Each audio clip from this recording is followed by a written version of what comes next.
بسم الله الرحمن الرحيم أحمده وأصلي على رسول الكريم. Today, inshallah, the subject I want to talk about, I want to title it as High Value Women and Disposable Man. So, let's see if I can fix this. High value women and disposable man.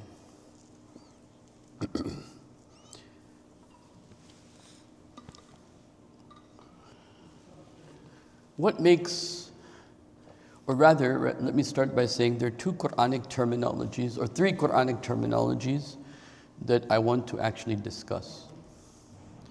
One is muhsanat. Muhsanat is the Quranic term the Quran uses for chaste women. In the general translation, you'll find قُلْ لِلْمُحْسَنَاتِ, for example, say to the chaste women. But I would like to translate this in today's idiom saying, say to the high-valued women. Because the word muhsin means to be fortified in a castle. The literal meaning, the word the Quran uses for chaste women, and safihat is the other term, which is women who are like of the streets. You know what I mean? So there is women that are in a castle and women that are in the streets. Now, when she fortifies herself, or when she gets fortified by marriage, she's a muhsanat. She's a chaste lady. What does it mean? What does it mean? Why does Quran make this division between the street lady and the muhsanat, between the musafihat and muhsanat? Why does the Quran do that? So now, let me make some basic points.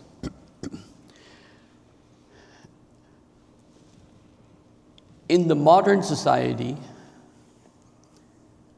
value is perceived in terms of genders, male and female, in terms of sexual attraction. Value is perceived by the level of attention you get. So if there's a lady and she gets a lot of attention, then she's high value. In Islam, it is the opposite. What allows her to reject attention of others is what gives her value. When it becomes easy for her to ignore or reject the attention of others, this gives her value. Why? You know the Quranic verse, قُلْ لِلْمُؤْمِنَاتِ, say to the believing women, what's the ayah? That you restrain غَضُّ الْبَصَرِ, to restrain your eyes, to restrain your attention. Because when you accept all types of attention, when you what?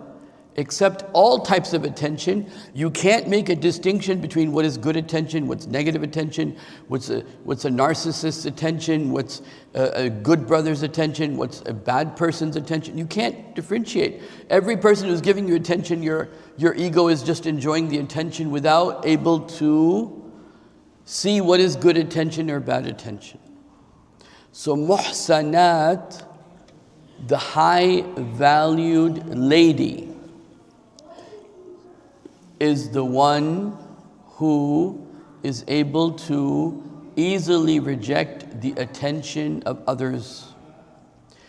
And it becomes almost natural for her to reject the attention from other men, if it's a female. And that allows her to select and gives her the discernment and the basira and the insight and the experience that when I receive attention from the other gender, which one am I going to choose which one am I not going to choose?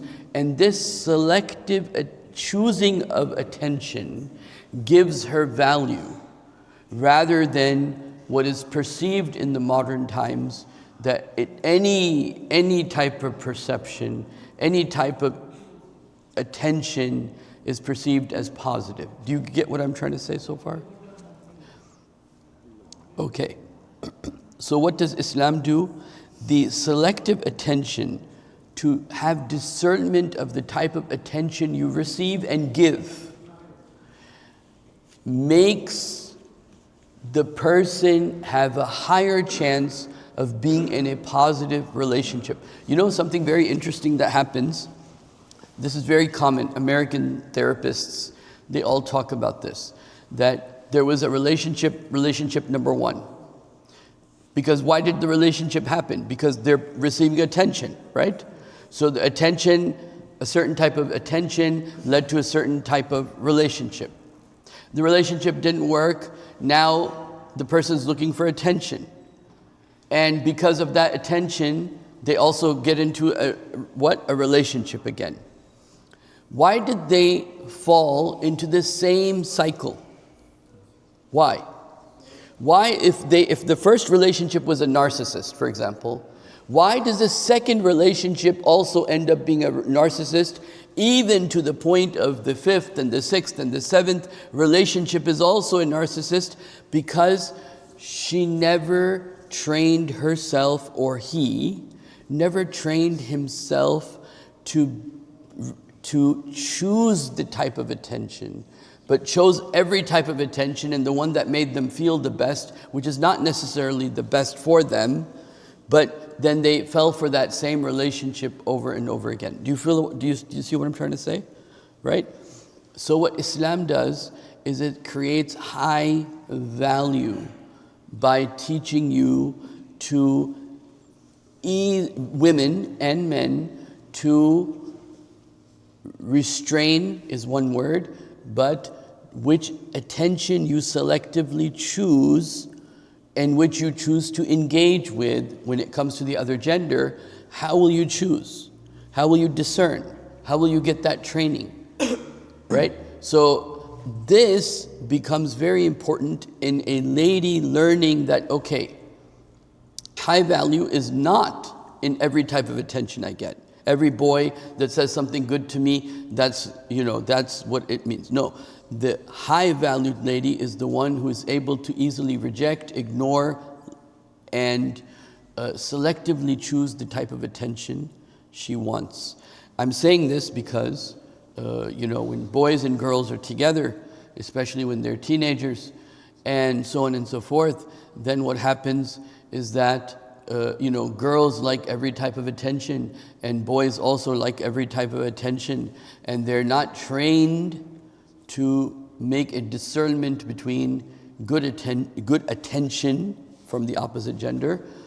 Like, for example, a teacher who's a male teaching to female, that could be good, right? So good attention versus bad attention. And if she's not trained to ignore attention, and rather she's thinking, if they give me attention, this means that I'm valued. This is a delusion. It's not true at all. In fact, I don't want to go into more details because that would get... Now, my topic was going to be on high-valued women and the disposable what? The disposable man. Who is the disposable man? See, the modern society wants women to think that men are disposable, that they don't have intrinsic value. Men don't have what? Value for being a male. In fact, when I used to be in the academic world, a lady who was thinking of becoming Muslim would very often ask me, what is the role of men in society? And push me on that question. Women are really confused on what is the role of, why do you have value? What's your value? And this is also interesting from another perspective that I'd like to very quickly talk about. We're running out of time. When you are in marriage, and this proves, and I'm not saying this, others will say the same thing. They'll literally say the same thing in different words that I'm about to say. And I know this may be somewhat offensive to some people, but I'm going to say it because I feel it's the correct position, which is that when you get married, generally, I'm not saying specifically, I'm saying generally, when I say generally, don't give me exceptions or anecdotal evidence to the opposite. When I'm saying generally, I mean more than 51%, okay? What happens in a marriage that is relatively a secure marriage? Relatively what? A secure marriage. The man's need for intimacy remains the same even till he's 70. Okay? His general need for intimacy remains what? I mean, obviously, there's the initial high rise, but after that, it's the same. Whereas once a woman's security needs are met and she has a few children, then as age progresses, her needs for intimacy go what? Down. As her needs for intimacy go down, so the man wants something and she doesn't. Okay? And places where there are, for example, clinical psychologists in Muslim countries, like let's say very liberal Muslim areas, like what before this war, what was Dubai? There's no such thing as Dubai now, right? There's no such thing as Dubai. And the other thing I want to mention very quickly before time runs out, I know I'm digressing, but since Dubai came up and the war came up, I wanted to mention this, that we live in a time, okay, where no country can win a war against another country. What do I mean by that? Look at Iraq, look at Afghanistan, look at Vietnam. Unless you do one thing. Only one thing will allow you to win a war. Nuclear weapons. That's it. You can even do Gaza. You will still not win. What modern history has taught us, that the only way you'll win a war is if you go what? Nuclear. That's the only way. Now nuclear weapons have gone from being what was called a deterrent to the only inescapable way of winning a war. This is where mankind is sitting today. Anyway, this is a very important topic, but I want to go back to the disposable man. One thing I want to mention to the brothers, for the women, the most important thing as a teenager is to realize your value comes from selective attention, the ability to make discernment of what type of attention you want or need, and which one is garbage. And for the men, the most important thing to know is that men have intrinsic value. You have value because, no one says, oh, why do women have value? They don't do anything, right? So it's like, oh, you men have no value unless you do something. And what is it that the men have to do? They have to provide. And if they don't provide, then they don't have what? They don't have value. So a man could be a millionaire and he has value, and now he lost all his money, and society will say you no longer have what? Value. Whereas the woman, it doesn't matter if she's rich or she's poor, she is assumed to have what? Intrinsic what? Intrinsic value. Over here, I want to make an addendum to my point, which is very important, that a man must seek. Must seek means out of poverty. You must be able to be in a situation you're not in poverty, and anyone who is able to live in his or her budget, meaning your budget is $2,000, $3,000, if you can live in your budget, you're a king. If you can live in your what? If you can live in your budget, you're a king. Most millionaires are in debt. They can't live in their budget, so they're not a king. You see what I'm trying to say? Most billionaires can't live within their budget.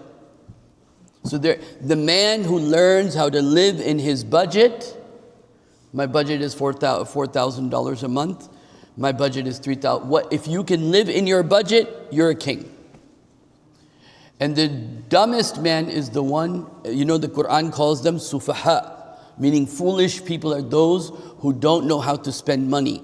And one of the things high schools never teach people, which is one of the most basic things the Prophet taught us and the Quran taught us.